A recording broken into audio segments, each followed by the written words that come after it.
Greetings. Thank you very much for joining us today. My name is Matthew Pillmore. I'm president of VIP Enterprises, and we're known nationally as cash flow experts. Now, what that means is we help both consumers and small business owners maximize the money that they have left over at the end of the month. So this is going to be a very exciting class because what we're going to focus on today is how to use hard money the right way in order to buy rental properties and build a rental portfolio with little or no money out of your own pocket. How would that strike you? Having 2, 3, 10 properties where you didn't have to put much of anything, if anything at all, down in order to acquire this new income producing asset. Now, if you've seen our 100% debt-free for life class, then you know that there are other ways that you can achieve these same results. But we're going to focus on one here today with somebody that I have a great deal of respect for. Now, before we dive right in, let's go over a couple quick housekeeping details. The first is that this presentation is for educational purposes only, as are all of our trainings. It is in no way a substitute for financial, investment, legal, or tax advice. For guidance pertaining to your specific situation or the governing laws in your state, please make sure you consult with a specialist in your area. And as always, take advantage of the personal implementation coaching session that's provided with our 100% debt-free for life, including your real estate class. Now, without further ado, let's go ahead and hand this over to Kevin and dive right in. What would a hopeful real estate investor expect to learn during today's training? First of all, Matt, I want to thank you and the entire VIP team for even putting these awesome webinars together. I also want to thank the listener. I know that you probably have other things that you could be doing, and you chose to sit in on this presentation, and that means a lot to both Matt and myself, and we promise to do the absolute best we can to give you the value that you're looking for. So your question, Matt, was, by the end of the presentation, what can we expect? I promise that you'll have the information you need to buy a portfolio of cash flowing real estate with little or no money down, like thousands of other real estate investors are doing right now. Get out your notepad and your pen because we promise to load this with content, and you're going to want to take some notes. Is it okay if I give a free gift to anyone who stays until the end? Okay, and you'll tell them what that is at the end? Yep. So let's go ahead and start off, Kevin, by giving the listener a little bit of background on you. I've obviously carefully selected you. They do have choices, of course. As it relates to hard money, you're not the only game in town. But the reason that I wanted you to be the resident expert on this subject is because you're knowledgeable and you get deals done. Your customer service exceeds that of anyone else. So can you tell us a little bit about yourself, your background, give the listeners a little bit of information to know about how you got started in real estate, because that was at a pretty young age, right? Yeah, and I appreciate all those kind words, Matt. I think this thing started at a young age, but before I get into too much about my background, I do want to mention that I am the founder of Pine Financial Group, which is a hard money lender. It's the premier hard money lender in both Colorado and Minnesota. And you probably have a picture up on your screen of me and my family. That is me and my wife and my 2 beautiful daughters. So you mentioned a young age. I went into the military right out of high school and had some money in the bank. I wanted to do something with it. So I ended up buying a house. I was 20 years old. Moved into the house, lived there for a few years, moved out, bought another house, and I kept it as a rental. I think that might be how a lot of people get started in this business. My intention was to keep it as a rental property, but it was such an easy transition just buying a new owner-occupied property. Oh, I see. We could talk a little bit more about why it's easier. But I kept it as a rental, so I'm 22 years old, and I'm a real estate investor. I already have my first rental property. And 22 years old, you're still pretty young. I was just getting out of the military. I was going to school, so I didn't have a lot of money. I'm eating top ramen and doing what I can to survive, but I wanted to continue to grow my real estate portfolio. So you've got to learn when you're in that position how to buy properties with little or no money down. I love the financing side of this business. It's the hardest to understand, and it's the most important. Without the financing, a real estate investor is out of business. I also want to mention that I've been quoted in several publications, including the Denver Post, Las Vegas Review-Journal, and Yacht and Real Estate. And I'm also the author of a book, The 45-Day Investor. And that book is dedicated to helping beginning investors buy their first or their next property in 45 days or less. So if you're interested in the book, it's at www.45dayinvestor.com. And you're right, it's about the number of transactions, but that book, it goes into much more than just that. It's how to, there's scripts and how to talk to sellers and how to get deals done. It's a fabulous book. Good. So, you'd mentioned there that you love the financing side, and I found that really interesting. I do too, obviously, which is why we incorporate so much of that into the cash flow coaching piece. I think that's a really big point that you mentioned for somebody that's listening who may not like the financing end. It's something that's not always attractive to every investor, but the more you know about it, the more powerful you become. So would you mind sharing a short story for the listener about one of your clients, just so that they can understand what might be possible for them as well, regardless of where they are right now as an investor in terms of their experience? Yeah, share a story about Rob Cascade, and I put a testimonial up there, and I just love this testimonial. It says, thanks to Kevin, my company's off the ground and running. He provided the get up and go that will propel me forward into something I will never forget. Kevin is someone I trust and I hope to have a long relationship with. I love this because Rob Cascade was in a position like maybe the listeners in, where they're in an education rut and they got some goals and things they're trying to accomplish. Rob, he's got a family and he wants to be the provider for that family. He's got goals. He wants to be a better provider, and he wants some of the material things, the finer things in life, I guess we could say.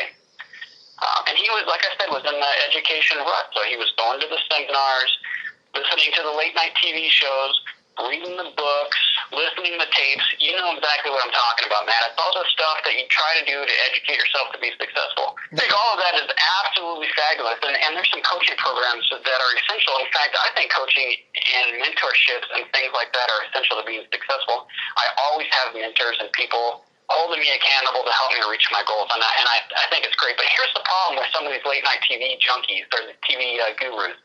They don't really know what they're doing, and they're regurgitating information that they read out of a book. They're spitting it all over you, and the fact is there's holes in a lot of this stuff. And for the listener, if you fall into this category, and I know a lot of us have been through this, it's not your fault. These gurus don't have all the information, and they're not giving you all the information to actually be successful.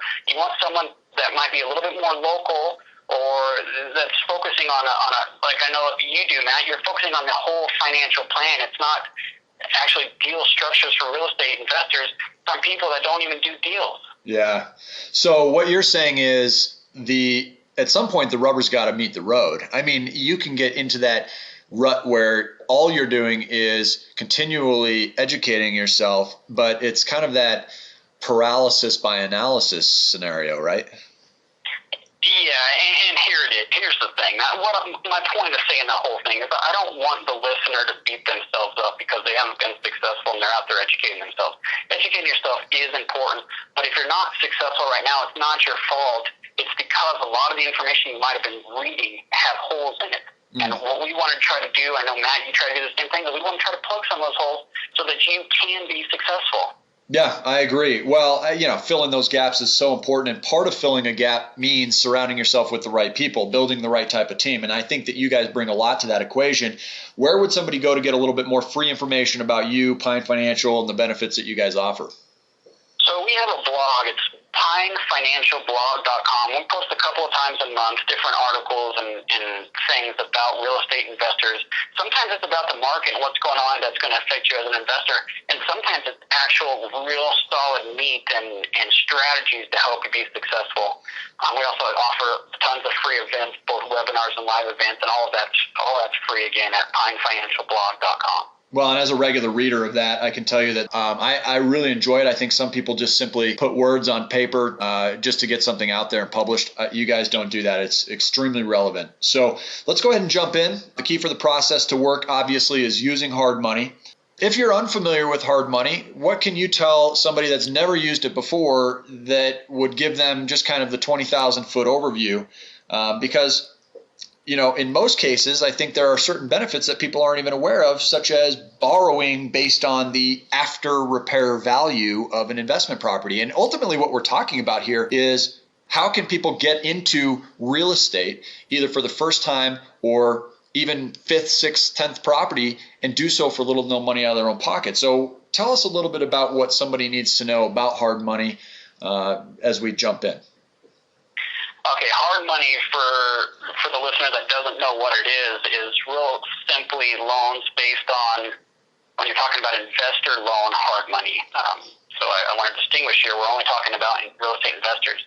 But they're loans based on the after repaired value, like you said. And the great thing about that, Matt, is that it enables you to borrow more money than you would at a bank or something like that. Oh. But hard money, when you think of hard money, you usually think of what? Personally, I think it's expensive. That's the first thing that I hear comes to a lot of people's minds. Now, I know better, but I had to learn better. Initially, it would have been something that I stereotyped pretty easily as a really expensive loan. Yeah, and why would I need to do that? I qualify for a cheaper loan and all of that. And I know this is something you teach in great detail, and you do a fabulous job with it. It's not always about the fees or the interest rates or the money that you're borrowing. It's having access to that money to be able to reach a goal that you're trying to accomplish. So the money is just a tool in the tool belt. You can use it or you can not use it. It doesn't really matter unless you're trying to figure out a way to accomplish a goal that requires it. Right. So, yes, it's very expensive. What would the cost be on hard money normally? You might pay somewhere between 4 and 6 points in origination. Each point is 1% of the loan amount and a fee. And your interest rates we've seen between, 14, 15, up to 18%. So again, I know that's going to scare you, but bear with us here. We're going to talk about how to use it to accomplish a goal, which is creating cash flow by buying multiple properties. Well, exactly. And obviously that's a pretty tough pill to swallow when people hear 4 to 6 points, 15 to 18%. But thinking back to the cash flow maximization class, and we'll give a link at the end of this if you haven't had a chance to see that cash flow maximization class. That's the debt-free 3 to 5 times faster, including mortgages. One thing that we teach in that class, Kevin, that's extremely relevant to what you're talking about here is that, in my opinion, interest rates are simply interesting. The other half to the equation that determines the total amount of interest that you pay in your life is the term with which you borrow. So how long do you have the loan? And if somebody borrows hard money, but they're using your techniques properly, and they're refinancing outside of that hard money and getting conventional financing, long-term fixed money that allows them to keep the property and rent it and cash flow it, they're really only in that loan for a period of a few months. So how much interest do you really pay over the course of a few months on a 15 to 18% loan? So it's irrelevant. That is simply the better way to look at this that I've learned, and you can correct me if I'm wrong about this, but I think it's what is the opportunity cost that you give up? I couldn't have said it better. And I get phone calls all the time, and some of our takeout lenders, the people that do the refinance, which we're going to talk about today, the phone calls I get is, how do I do this strategy without the hard money? It's too expensive. Well, I'll tell you how to do it. You go put 20% down, fund all the rehab yourself, and just buy a property that way. But the key is, I think, Matt, you're trying to say this, is how many deals can you do if that's your strategy?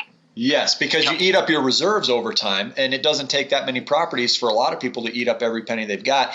And then you're in greater danger. You don't have the money there for the rainy day, and you've got fewer properties with fewer cash flow. So so let's, this basically what we're talking about here begs the question: at what point does it make sense for somebody to consider using hard money? Yeah, and I kind of got off track there, Matt, so thanks for pulling me back in. So let's go through the slide here. Why would someone use hard money? Well, one of the first is if the house needs work. And I teach this class of live occasionally, and we have a room full of, 30 to 100 people, let's say. And I'm going through this slide, and I pull up this specific one with this specific picture, and I'll say, okay, how many lenders, mortgage brokers, banks, anything are in the room? And without fail, 3, 4, 5, something like that. They raise their hand. They say, we're lenders. Leave your hand up is what I'll ask them if you could fund this deal. This house, can you put a loan on this house? And I tell you what, 99% of the time, all the hands in the room go down. No bank, Fannie Mae, Freddie Mac, FHA, none of it want to finance this house. It's too ugly. It's not livable. So the only way to finance it is with private or hard money. So a good one, Matt, your question was, when would you use hard money? A good one is if the house needs some work. Okay, so if the property needs work, a great time to use hard money because there may not be alternative options available to you. So how else could you get the place? And a lot of the properties that our mutual students are currently buying are properties that need work because those are great cash flowing investment properties that have a significant amount of equity left over after the deal is done anyway. So that's excellent. So why else might you use hard money? Yeah, I want to share one other quick story about the house needs work, and this might strike you, Matt, and especially the listener, as a bit of a surprise, but I get referrals from mortgage brokers sometimes because they can't finance deals, but here's one that I think might surprise you. There was someone that got their house foreclosed on, and it was in northern Colorado, and they were pretty upset about it. So what they ended up doing is ripping some drywall off, and tearing out some of the framing and things like that. I mean, they really did a number on this house. But what ended up happening is they tore out a closet in the bedroom. So there was no closet with a door, close rod, all of that kind of thing. The mortgage broker, because of that closet, was not able to finance the deal. That's amazing. So none of the rest of that mattered. It was just simply the fact that it wasn't conforming anymore because the closet was missing. That's right. So he had to come and get hard money to get that thing funded, and I was happy to do it. Now, is this something that would replace FHA? I mean, FHA obviously is probably the most strict as it relates to condition of a property. Is hard money something that an owner-occupant would want to go after at some point? Probably not, and that's a great question. FHA, they're more strict with the condition, but they also offer rehab loan, which is pretty phenomenal. So if you're going to buy a house to live in it and it needs rehabbing, I would definitely look at the FHA rehab loan. And no, you probably wouldn't want to go hard money because you don't need to spend the 4 points, 18% interest or 15% interest or whatever it is, because FHA will loan you money to buy and fix it up, and they're really low down payment loans. Interesting. What are the other few scenarios that might be out there which would justify somebody considering hard money at the time of them trying to structure a deal? So the next most popular reason is if you need to close on a deal fast. I know when I was really big into buying properties before I started my hard money lending business and really got into the financing stuff, I was buying a property a month, and so I was in the living room with sellers of homes in distress, 3 or 4 living rooms or dining rooms or wherever we were meeting these people, talking through their situations. And when you're sitting there talking with somebody who wants to sell their house, and you can make them an offer and say, I'm going to close Wednesday. 1 week later, if I make that offer to you, Matt, is that stronger or not as strong as someone who's going to do FHA and needs 45 days to close? So being able to get the deal done quickly gives you negotiating power when you're sitting there speaking with a homeowner that's considering selling. What's the number one reason real estate transactions fall apart? Well, I'm guessing if you asked a real estate agent, it would be all because of the mortgage professional. It's all the financing. Right. That's exactly right. The financing falls apart. So if you give me 45 days to close this deal, that's 45 days where you don't know if it's going to close or not. And it's using a type of financing that is notorious for falling apart.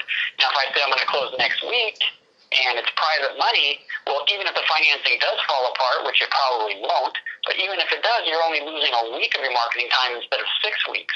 So it's a much safer offer for the seller, which means usually they'll take a discount. And the cool thing here, Matt, is they're going to take a discount that's probably going to cover the cost of the hard money anyway. So it's not really like you're paying these crazy fees for hard money when you're getting a better deal on the real estate. Part of the opportunity cost again. Right.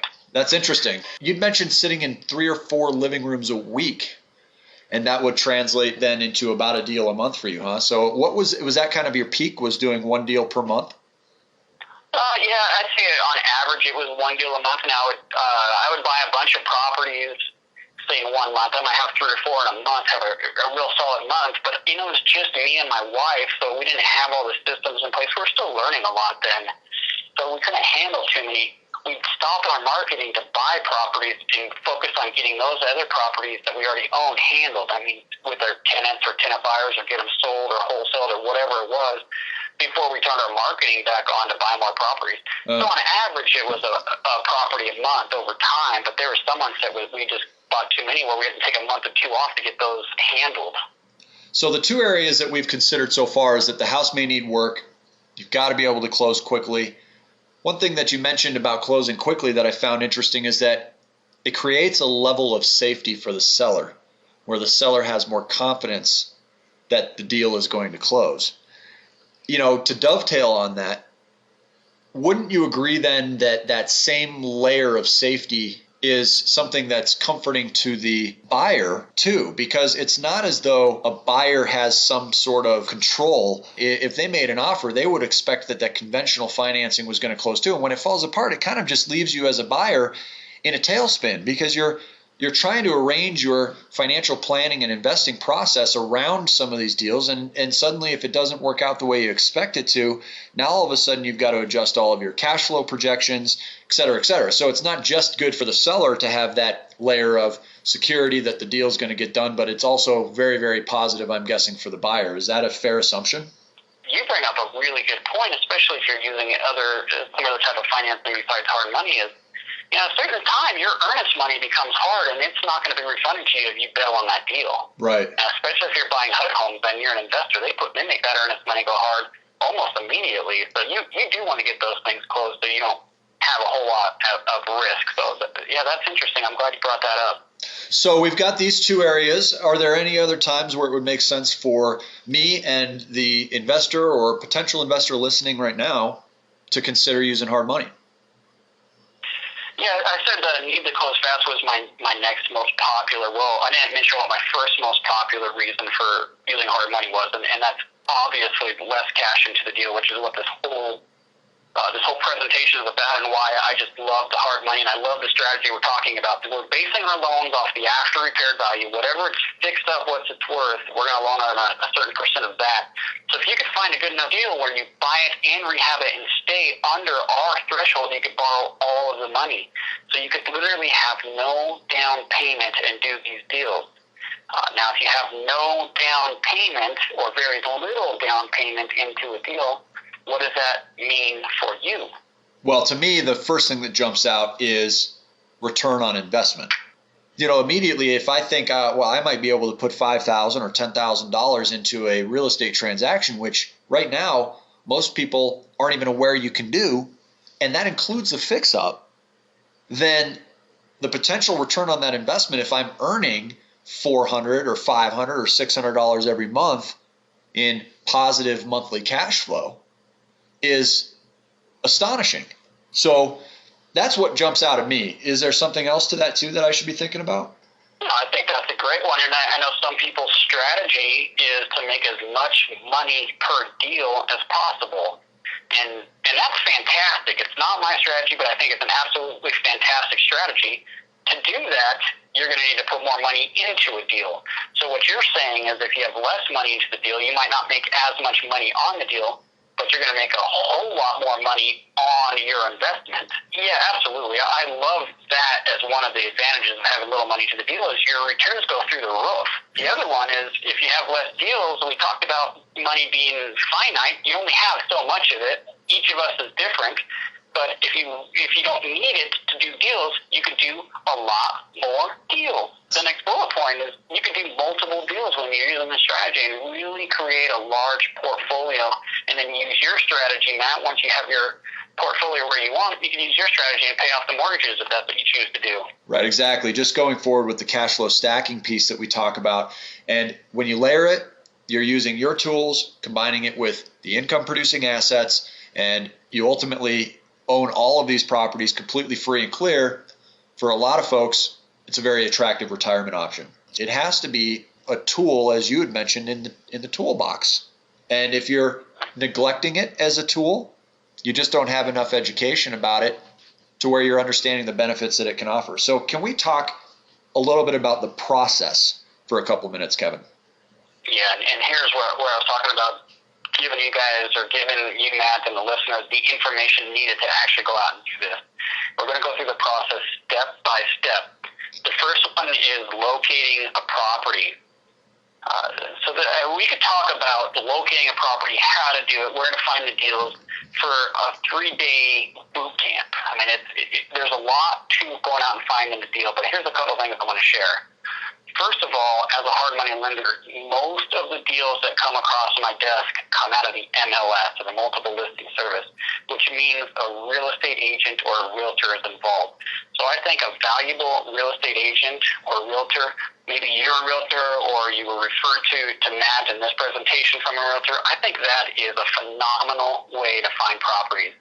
And I think that should be probably on the top of the list of locating properties.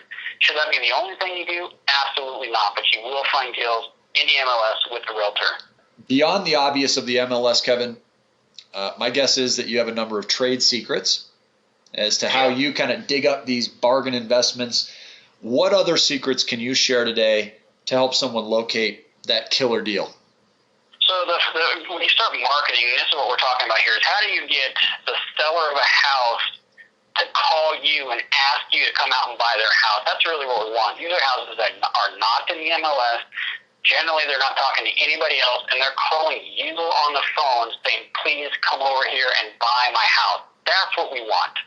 So you need to have a marketing plan, and the first piece of the marketing plan is to know what you want. You got to know what the target is, and here's some suggestions for picking a target. You need to look at neighborhoods. They have good ratios for purchase price or values, whichever one you're looking at, compared to rent amount. So you've heard the rule, 1%. If you could rent the house for 1% of what you buy it for, you're doing pretty well. Well, we're not buying these things at $120,000. What I'm saying is that's what they're worth, and they're renting for $1,200. Wow. So that's the neighborhoods. There's a lower income, blue collar neighborhoods. People move into the neighborhoods, they don't ever move out. So when they move from house to house to house, they stay within the neighborhood. They're great. So that's the kind of neighborhood you want to be looking at and targeting if you want this strategy to work well for you.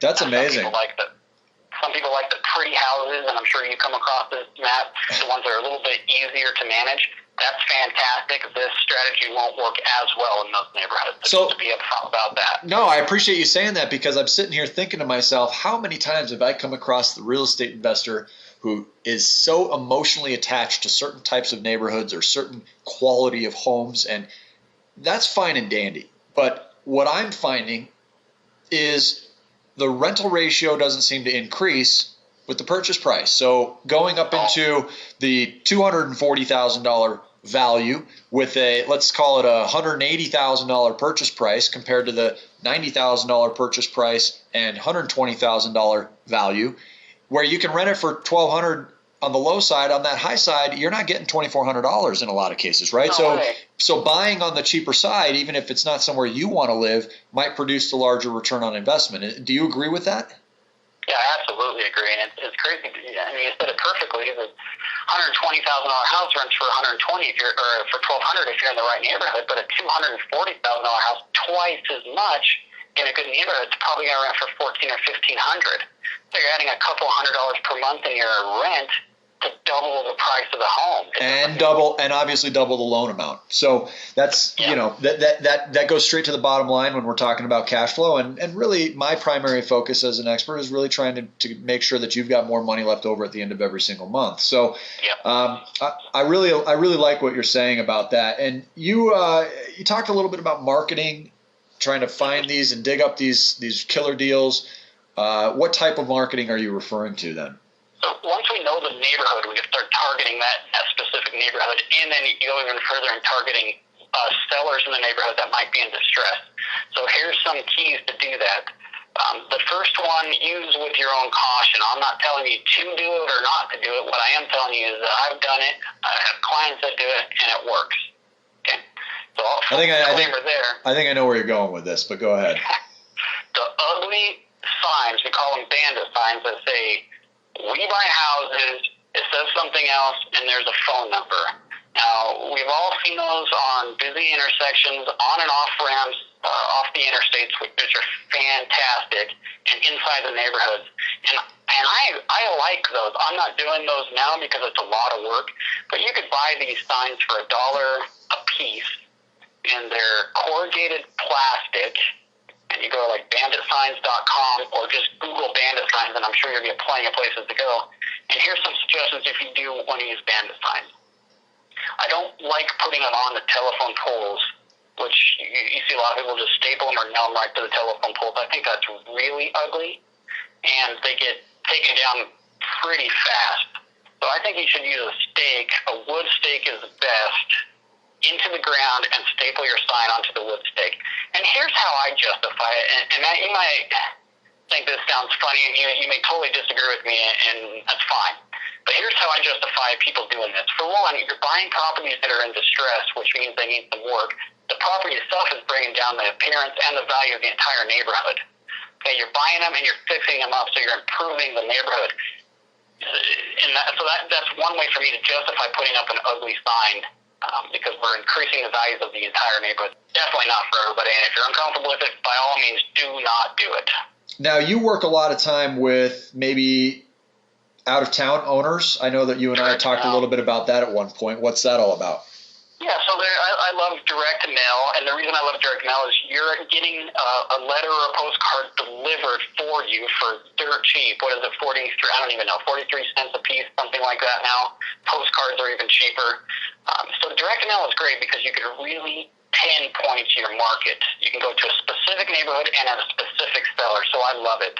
Now, there's a couple of lists that I'm going to recommend for this strategy that we're talking about today, and you mentioned one of them.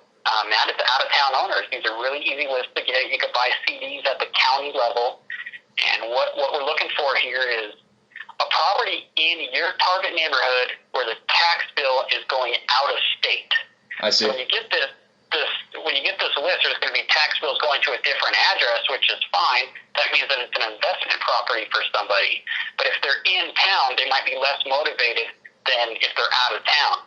Now, you can mail to both, but you're going to have a better response and better luck with the landlord that's out of town because there's a good chance, you said it earlier, Matt, it's an unwanted property. They're a landlord by default. So they want to sell it, but maybe they can't wait for it to sell. They can't afford the payments while it's selling. But if you buy it immediately, then they're more willing to work with you. So that's one strategy. Another one I really like is probate. The reason I like probate is, probate for the listener that doesn't know, is when someone dies and their estate isn't properly documented in the will and all that, it goes into a probate process, and then there's a personal representative assigned that's supposed to liquidate all the assets and pay all the creditors and split up anything that's left over. Well, a lot of times these probate houses might be free and clear, or at least have a lot of equity, and there might be 2, 3, 4 kids involved, whatever it is. And chances are that none of them live in town. They're all in different parts of the country. None of them want to deal with the property, but what do they all want? Cash. They all want their cash. Yeah. And they don't want it today or tomorrow. They want it yesterday. So these people tend to be pretty motivated when you can find a good one. So probate is another good one. And then finally, one last, and then we've got to keep moving on here, but one last list that does work sometimes is free and clear properties. These are really easy lists. You can buy them from the county as well. All it is a property in your neighborhood that has no mortgage at all, which means the seller has room to negotiate with you and might be willing to offer you the terms or the price that you're looking for. They're not always the most motivated sellers, but it's definitely a situation that you want to be marketing to.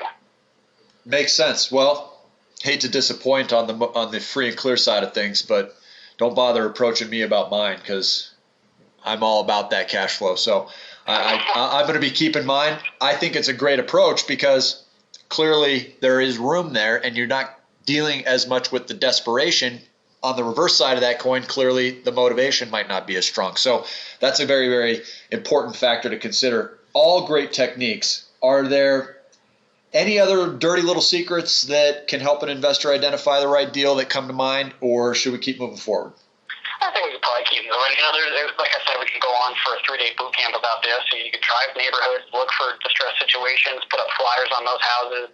I've seen, or I've actually done, put important envelopes like FedEx or UPS envelopes on the door with my marketing in it, things like that. All of it works. Interesting. But we should probably keep moving so we can get through the presentation. We'll definitely make sure that everybody has you and your team's contact information so they can obviously discuss some more of these details at any point with you if they choose. So once somebody finds the deal that makes sense for them and their goals, what then is the next step? So the next step, once you locate and identify a property, is get the thing under contract as quickly as possible. Before you even do too much of your analysis or you're running your numbers, you want to get it locked up and give yourself at least a few days to get your diligence done. So a lot of times you'll see a contract with an inspection clause. I have 7 days with my inspection to tell you if there's something wrong with the property and get out of the property if I see something that I don't like. But the key is to get it under contract as quickly as possible and then do your analysis and put together your repaired budget. The budget, you want to have it as detailed as possible, and you might even want to have an executive summary to list everything that you plan to do with the property so it's real clear to your lender what you're going to do and what it's going to cost. That's really important advice. Being conservatively accurate with the budget so that you have enough time to back out of the deal if it no longer looks like the right business decision seems critical to me. So what's next then? And Kevin, hopefully I'm not jumping ahead here, but the next step at this point seems to me to get the hard money acquisition loan, right? Because you've got to get the financing in order. So at what point in the process should this happen? Because there are steps like getting your financials to the hard money lender first and sending the contract for analysis. All that is involved, true? Yeah, and I think it's probably a good idea to get qualified with your lenders before you go out and find a property, but it's not necessary. Okay. What's necessary is that you get a good deal, especially if you know you're a strong borrower. Get the good deal and then worry about getting a loan.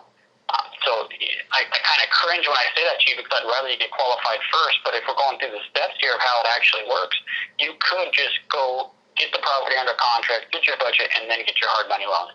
So you haven't talked a lot about Pine Financial, and I appreciate the fact that you want to keep this all about content. But our listener may want a better understanding about what sets you apart. I mean, if you could narrow it down to a sentence or two, what really is the standout about Pine that you think they should know in order to give them an opportunity to consider using you guys? There's a lot of tangible ones, and I'll go through a few of those, but the fact is that we're the best. I mean, we're doing the most loans in Colorado, more than any other hard money lender on residential properties. We're currently servicing about 80 loans. We've got $17 million to work with. We don't run out of money. We don't say we're going to close and not close. Oh, okay. So that's really important. But some of the tangible things I think is a little bit different is, we loan all the way up to 100% of your deals. We will escrow the repair money, but give you an advance at closing so you can get started. We don't have application fees or credit report fees. You don't pay anything to us aside from paying for your appraisal, which you pay the appraiser. You don't pay for anything until we get to the closing table. Oh, okay. Is that unique to you guys? We have some competition here in Denver. It's somewhat of a crowded market. So there's other lenders that do charge application fees, other of our competition that doesn't. But I think what's unique is that we don't charge application fees and we advance money at closing, which no one else is doing both of those. Okay. Well, I think those are all really important, and probably some of that you can take away in your hunt if you don't live in the Colorado or Minnesota area. Those are the only two areas that you service, correct? That's right. Okay. So what do you guys charge?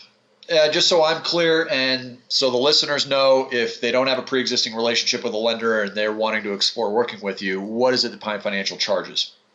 We charge 4 points in origination, 15% interest. Our loan is for 9 months. Payments are made every month, but there's no, like I said, application fees, and we don't have any other hidden fees. So there's no prepayment penalties or anything else when you actually go pay off the loan. You're not going to get any surprises.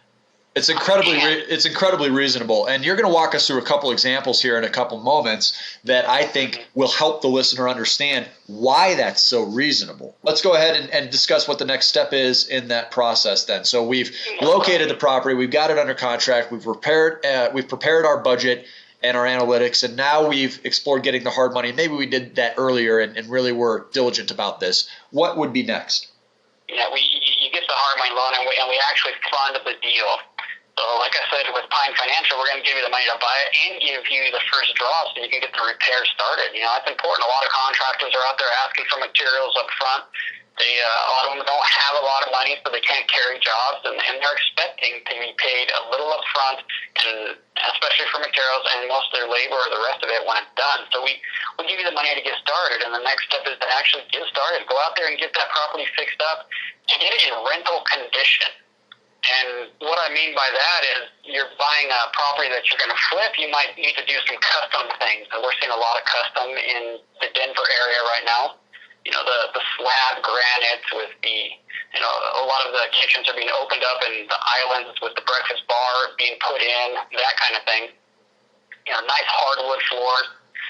You don't need to necessarily do that with a rental property. If there's hardwood, absolutely finish the hardwood before you carpet it. Okay. You don't want carpet in rentals if you can afford not to have them. But you don't want to be putting granite in there either, or brand new sinks, or whatever you can clean up, replace what you can't, and put in used appliances. What it sounds like you're saying, and something I've really strongly believed, is that to get it into the rental condition compared to preparing it for sale in a flip market it's literally done for a fraction of the price, right? So again, going back to the preservation of funds and making sure that you get into a deal for as little as possible, it's not difficult at all, seeing as how the rental market right now has such a low vacancy rate. Oh, it's great. Okay. So the next step after repairing the property, at some point, while the repair is probably happening, you're considering what you're going to be doing in order to get it on the market and start hunting for those tenants, right? Is that the next step? Yeah, you're going to want to get your tenant the next step, but I want to mention a couple of key pieces of advice here on the repairing the property that I just thought of. And here's what I do with my properties. I've got over 30 now, and I manage them myself. At least the ones in town I manage myself. I have some out-of-state stuff as well. But I pick up paint, and I happen to like the Walmart paint. As crazy as that sounds, I think it's pretty good quality for the price. But I pick a color that I want on my walls, and I put that color and that paint in every single property I own. And you know what happens when I have to go do a tenant makeover and do some patching? I don't need to take a paint chip to Home Depot and see if I can match it. I already know exactly what paint it is. So that's one way that's going to save you a lot of money. And you also want to make your properties hard to damage. So you want to put in hard tiles and hardwood floors and that kind of thing. You don't want to do necessarily the linoleum that's going to rip when they're moving appliances in and out. You know, it sounds so simple, but these are the things that we don't think of when we're repairing the property. And the last thing, Matt, is spend a little extra money to make sure the mechanicals are working. You want the wiring and the plumbing and the HVAC and all of that to be in good condition, because those are the types of calls you're going to get from your tenants when there's problems. Great advice. As a landlord, I can appreciate that advice. So moving on here, and get your tenant, and we can, I don't know how much time we have, but we can talk about some strategies to get tenants. I don't find my own tenants now. I use a leasing agent to do this for me, and it's great. The leasing agent charges me 1/2 rent. They bring me leads. They qualify the leads for me, and I get to choose which tenant I put in there. And then I'm changing this now. I want the tenant to come into my office to sign a lease, but in the past they would actually go out and sign my lease, go over my lease for me, all of that for half a month's rent. So they ran the credit report and everything. They were collecting the application fees to cover their costs, but it wasn't costing me anything unless I got the tenant I wanted. So that's what I'm doing now.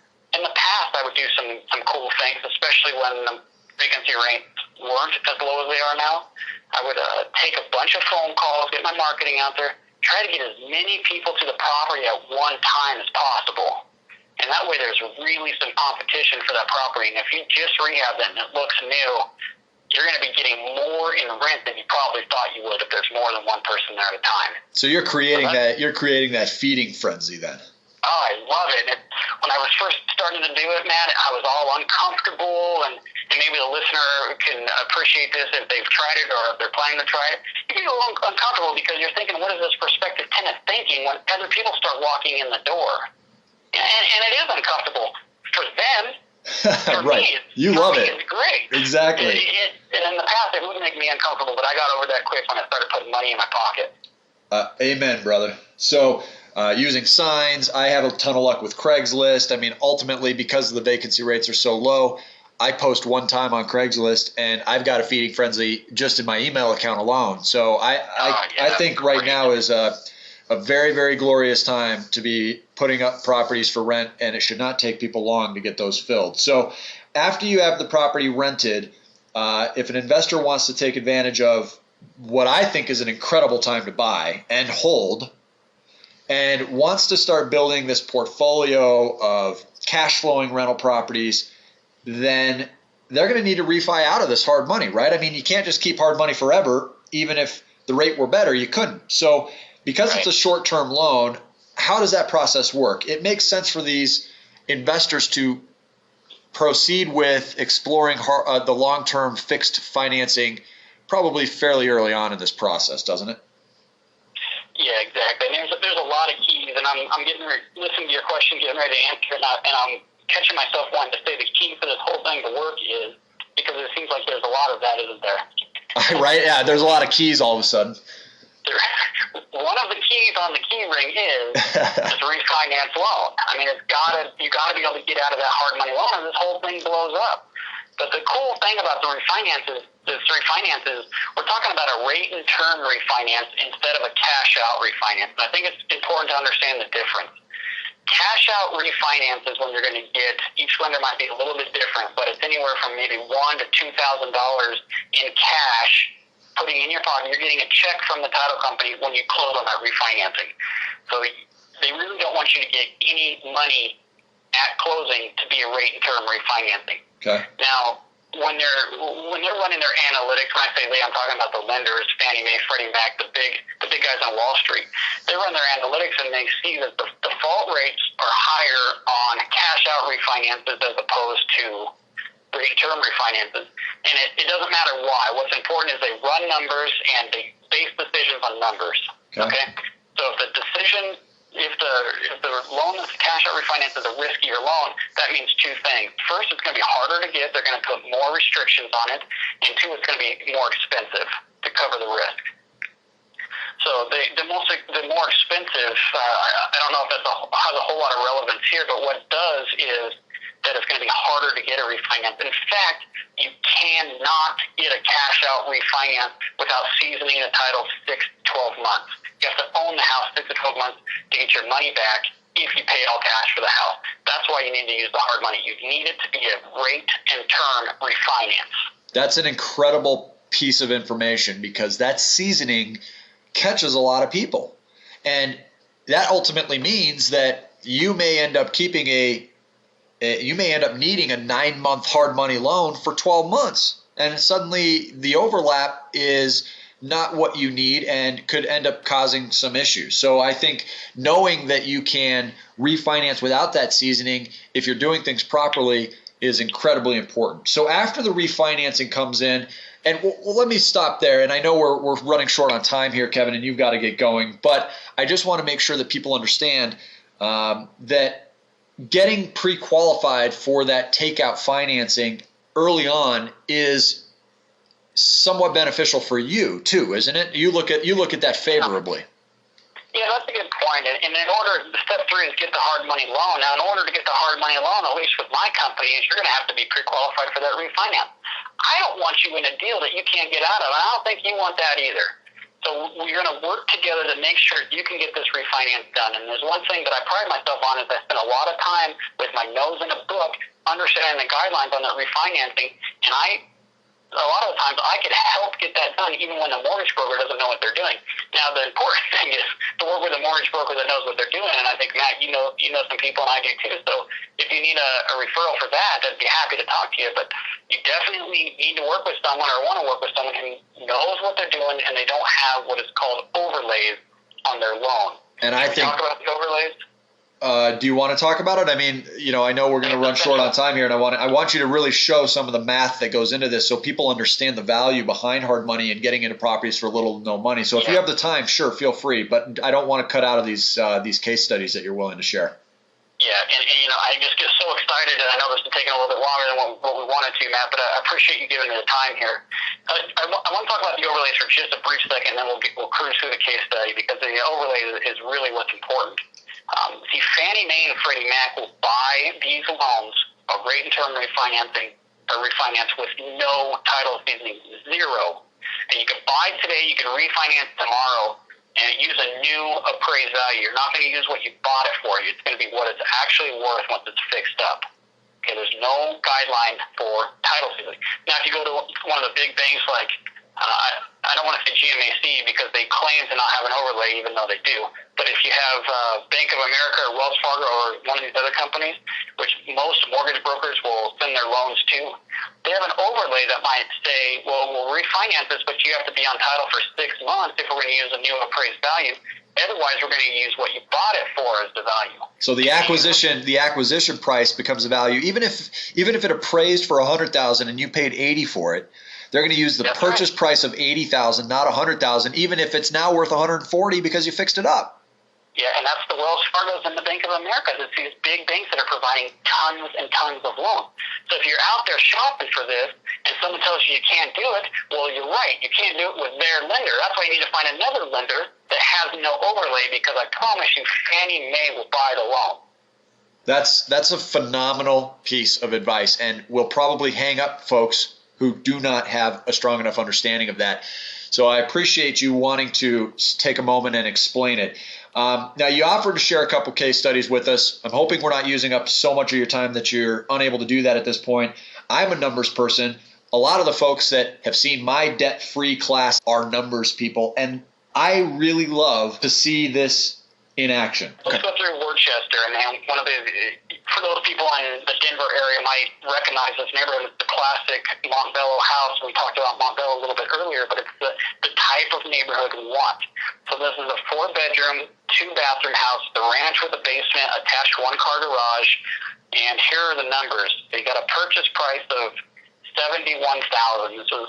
This was actually purchased from a foreclosure auction from an auction buyer and then wholesaled to the buyer, which means he bought it for, I think he paid $65,000 at the foreclosure auction. That's remarkable. And then he sold it for $71,000, so he charged a little bit of fee, get his cash back, and then he goes to the auction and buys something else, and that's kind of how he runs his business. Okay.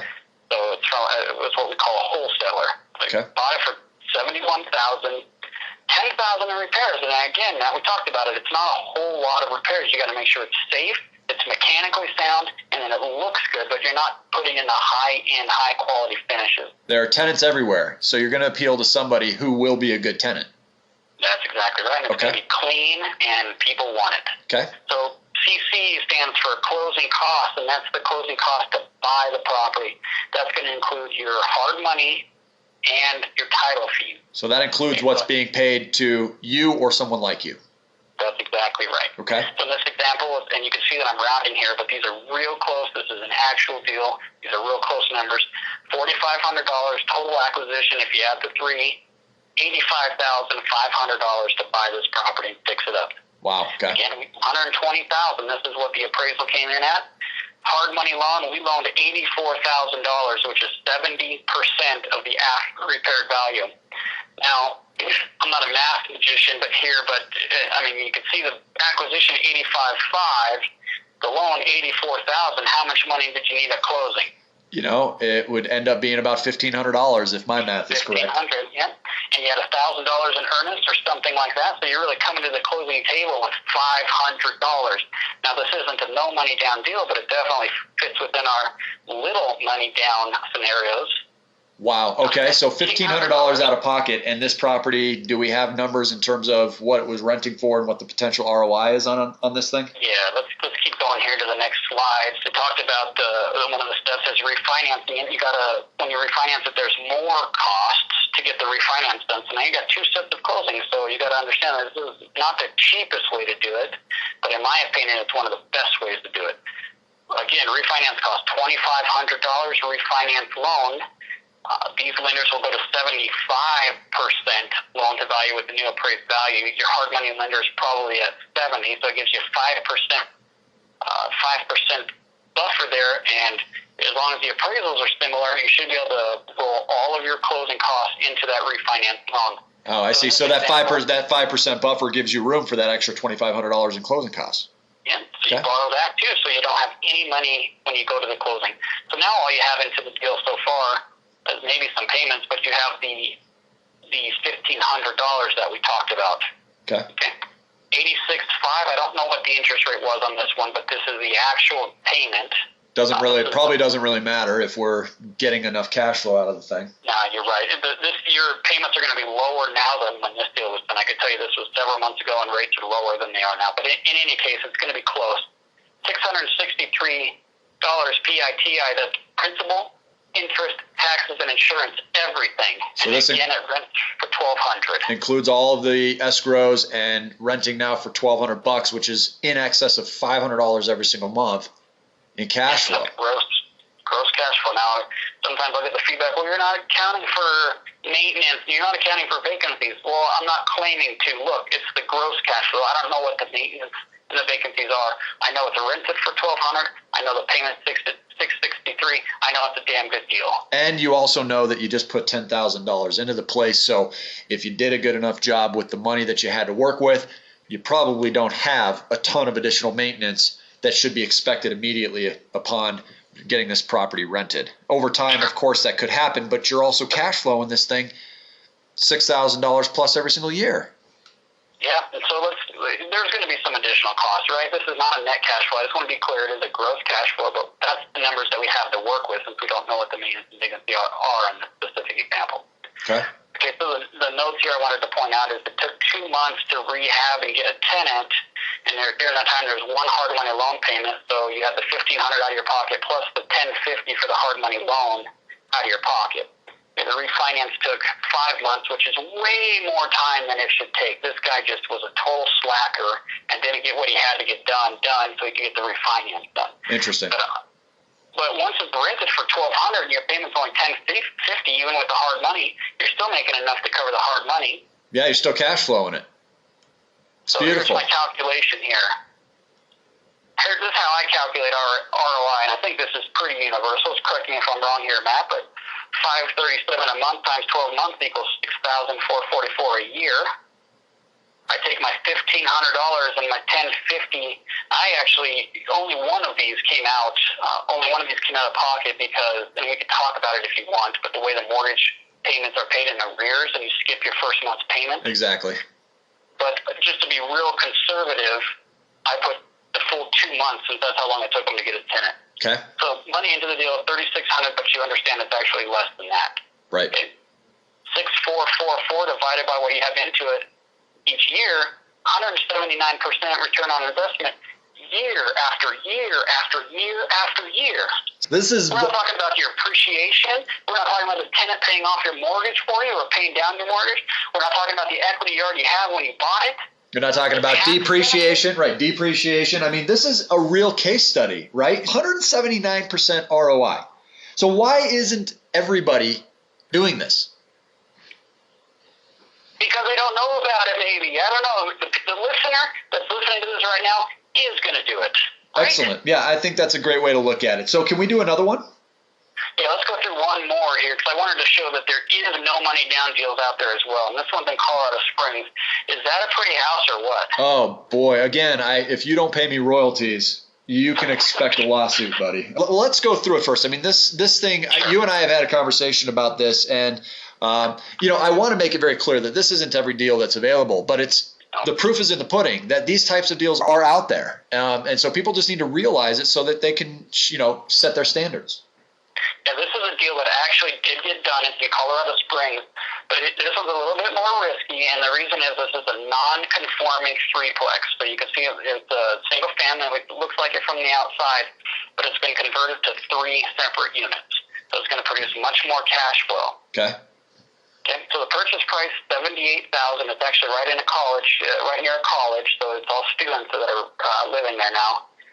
Repairs $21,000, a little bit more than our Worcester example because there's 3 kitchens, there's the 3 bathrooms, and there's more when you have 3 different units. So 1,000, and you can see it's more beat up house. Yeah, I was going to say I think the picture explains it. Okay, so the closing cost $5,800. Again, hard money, title fees. The total acquisition $104,800. Okay. Value $150. Nice. Loan amount $105. How much money did you need at closing on this one, Matt? I'm guessing none. None.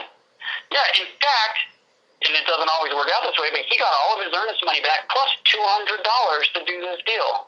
I mean, that's phenomenal. Not only that, but even after the refi, one thing that we didn't talk about on Worcester is the fact that there's this tremendous equity position, or at least a perceived equity position, that's left over even above and beyond all the cash flow. That's right. And it looks like that's going to be the same here too. So what happens next? Yeah, I mean, we're adding value when we're doing the repair, so there is built-in equity. It's what a lot of people will call sweat equity. Okay. In any case, let's keep moving on here. Refinance costs $3,000. Refinance a loan, 108. We had a loan of 105, so we rolled all the closing costs in again.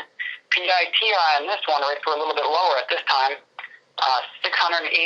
Again, principal, interest, taxes, insurance, everything. Rent, $1,650. Is that crazy? That's unbelievable. I mean, this is gross cash flow, which to me, it seems highly extraordinary. What would you encourage an investor to consider as a smart cash flow position if they wanted to buy and hold? Do you have an answer to that? I know it's kind of the $1 million question. Is there kind of that target that people should look for? Just can't answer that because different neighborhoods are different. Maybe an investor's likes the cash flow, but is going to speculate and try to bank on appreciation, so they're willing to take less cash flow in hopes of appreciation, which I totally disagree with, but it's some people's strategy, and it has worked well for some people. So it really depends on their situation, what their goals are, and what they're comfortable with. Okay. If you're looking at just the worst neighborhoods, your cash flow is going to be better. And if you want the nice neighborhoods, your cash flow is not going to be quite as good. Okay, fair enough. So the gross cash flow here, $970 every single month.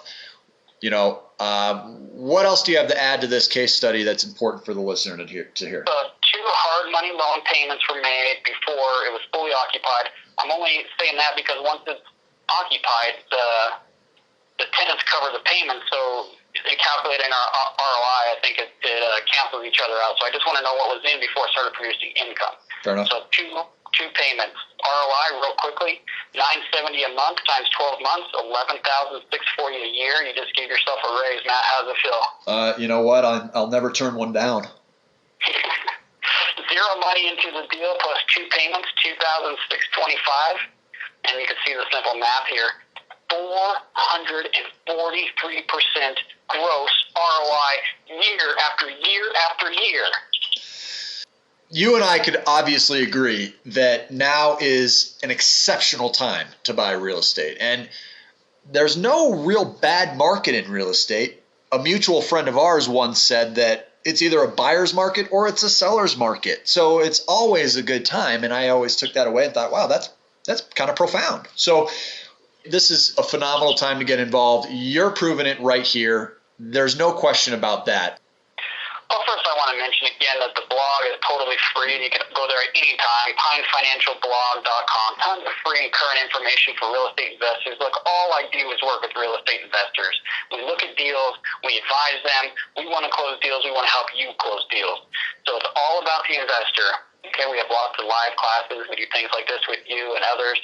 And you can apply for loans right there on the blog. So the free gift, here it is. I want to give you a report which breaks down, and this time we're not going to be in such a hurry since it's in the report, breaks down what we talked about today. And it's in a nice little report here that you could use to hand out to your clients, to your friends, to your family. Get them excited. Get the people around you out there doing this. And if you want something to reference, to remember how to go and do this and what steps to take, it's all right there and it's free. Incredibly generous. I really appreciate you not only giving something like this away, but sharing all the content that you did, because when practiced, it's life-changing. And I completely agree that together we have the ability to do amazing things by helping people understand this information. And remember, cash flow, when added to education, equals power. So VIP would love to thank Kevin Amolsch with Pine for sharing this information today. It's extremely relevant to our cash flow maximization education. And we obviously encourage all listeners to do their homework before working with any organization. But we've done our research, and I've come up with nothing but great results about Pine and about you, Kevin, about your services. So if for any reason you'd like to use another organization, then we can provide you with their information or some alternatives. But just remember, it's important to work with people who are knowledgeable, who have great customer service, and who can simply get the deal done. And I do want to throw one thing in here before we get off, Matt. Is that okay? Please do.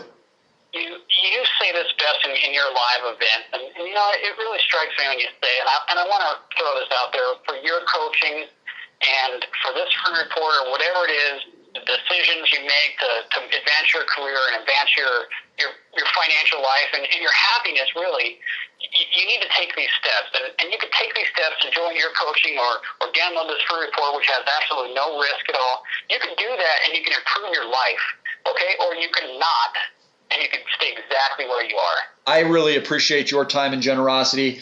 Obviously, anybody that wants to follow up with you, we will provide an email follow-up that gives you some information about how to get in touch with Kevin beyond the blog or some of his teammates. And we'll also throw in there access to the debt-free 3 to 5 times faster, including mortgages class, so that you can watch that if you haven't seen it already or if you'd like to watch it again. Thanks a lot for being on our team. Appreciate your time and insight today. And we'll talk here again soon, buddy. All right, man. Appreciate everything. Bye. Take care.